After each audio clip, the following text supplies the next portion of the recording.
Welcome back to Clutch Finisher. This past weekend, the MMA world was turned upside down.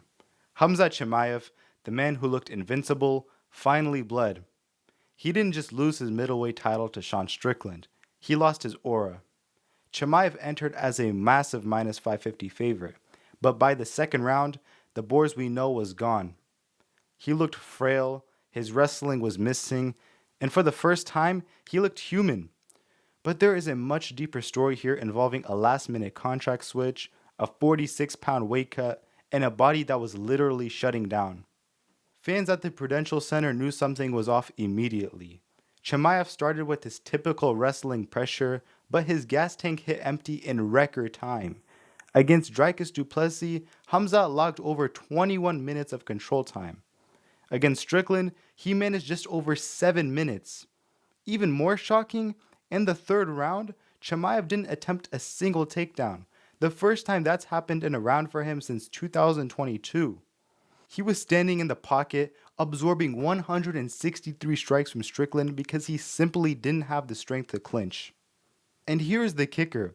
Chimaev didn't just fail to finish the fight. He officially recorded 0 submission attempts over the entire 25-minute war. For a guy with 6 career submissions and a reputation for smashing people, that is almost unheard of. While he was hunting for the back early on, he never got deep enough to make it count on the official stat sheet, showing just how much that weight cut drained his technical precision and finishing power. So, why was he so frail? According to Chimaev's brother Artur, the UFC originally had a contract in place for Khamzat to move up and fight Yuri Prohaska at light heavyweight. Because of that, Khamzat had bulked up to a massive 105 kilograms. That's over 231 pounds. But then the UFC pivoted. They asked him to stay at middleweight to defend against Strickland. Khamzat, who never turns down a fight, said yes, but he was starting that weight cut from a much heavier frame than usual. Reports indicate Chimaev had to cut a staggering 21 kilograms, about 46 pounds during fight week. His brother revealed that with only about 1.2 kilograms left to go, Khamzat's body completely gave out. They had to stop the cut for an hour because his health was failing, and the team seriously considered pulling out of the fight entirely.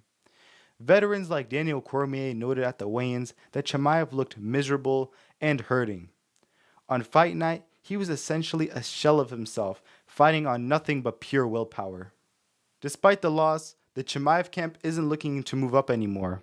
While Dana White said at the post-fight press conference that Khamzat told him after the fight that he wanted to head to 205 pounds, his team has clarified that he is now obsessed with an immediate rematch.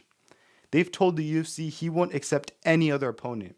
Chimaev even posted a message to Strickland saying, "See you soon again," doubling down that he wants to prove the UFC 328 version of himself wasn't the real Boris. Was this just a bad night, or has the blueprint to beat Khamzat Chimaev been found? If he can't make 185 pounds safely, is his time at middleweight over? Let me know what you guys think in the comments. Don't forget to like and subscribe for more elite MMA breakdowns. And this is Clutch Finisher, and I'll see you guys in the next one.